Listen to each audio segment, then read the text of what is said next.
dok je vozač u desnoj strani koji je bolje krenuo. Prednja brzina bila je 180, ali stvarno je prošao za 11 sekundi, 89 sekundi, dakle pobjedio vozač u lijevoj fazi.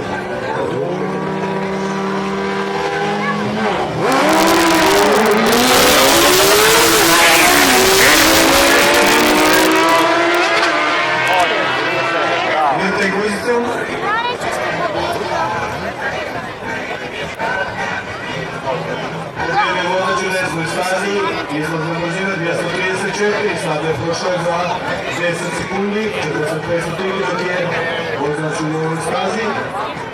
Očigledno je imao problema, trebalo mu je skoro 14 sekundi da završi utrku.